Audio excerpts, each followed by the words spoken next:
Ever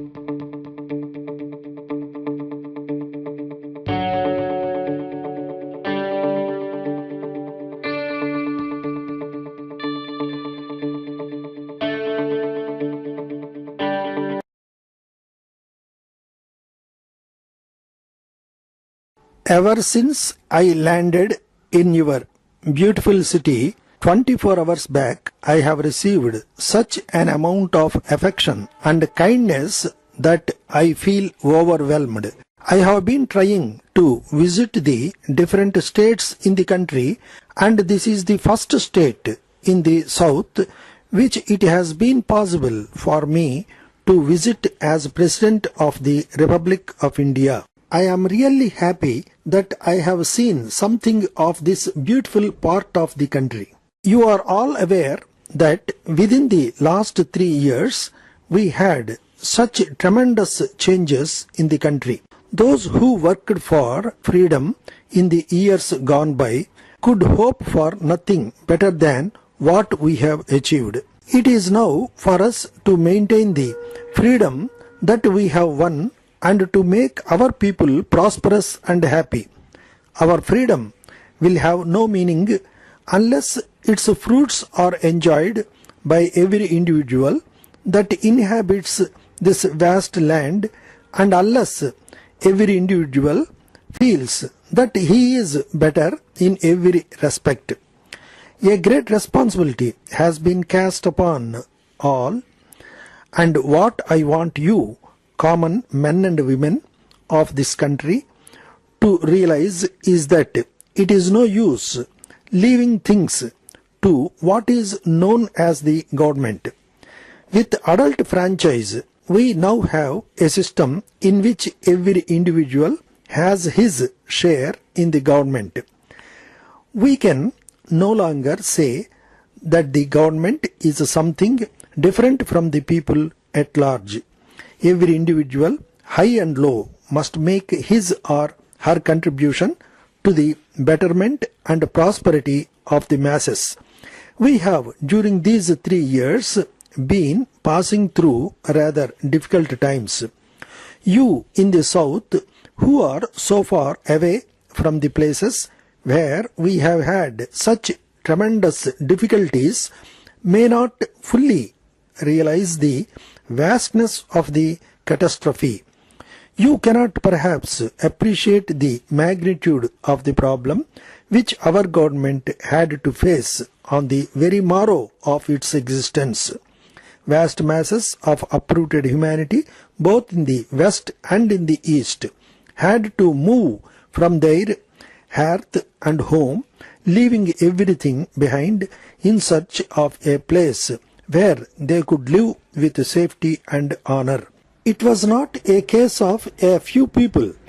From the west alone, now known as Western Pakistan, not less than 5 million people, perhaps more than that, came to India. Sometime later, a very large number, not less than 3 million, moved from East Bengal. It was not easy to rehabilitate this vast mass of humanity, and although the government has been doing its best, it is too early yet to say that we have succeeded in our task. The progress in the West has been considerable, and so far as the rural population is concerned, it may be said that practically the whole of the population has now been settled on land, but they do not all have houses to live in. The townspeople have had greater difficulties to face. The agriculturist, when given land after he had moved from West Punjab to East Punjab, could begin life in his own way, more or less as before. The townsman who was doing some kind of trade or business, however, found greater difficulties in adjusting himself to his new surroundings.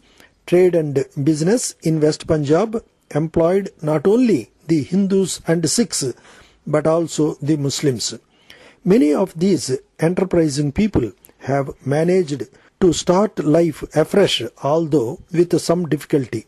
The government has been giving them all possible help. Thousands and thousands of houses have been built at government expense for housing them. In growing townships, these people are working and building up houses for themselves. The rehabilitation and resettlement of these people has been the greatest of the problems government has had to face. Perhaps we are now nearing the end of this problem, although it is too early to say that we have actually dealt with it completely. Bombay, dated 10th January 1959. To the Deccan Trading Company Limited, Sultan Bazar, Hyderabad. Dear sirs, I am happy to hear today from my colleague Mr. James of the proposed extension of your business. I learn this fact with pleasure, as I think I am in a position just now to offer you some very exceptional bargains in the way of leather cases in every variety. My stock is huge and I feel sure I should be able to supply you with such cases as you may desire.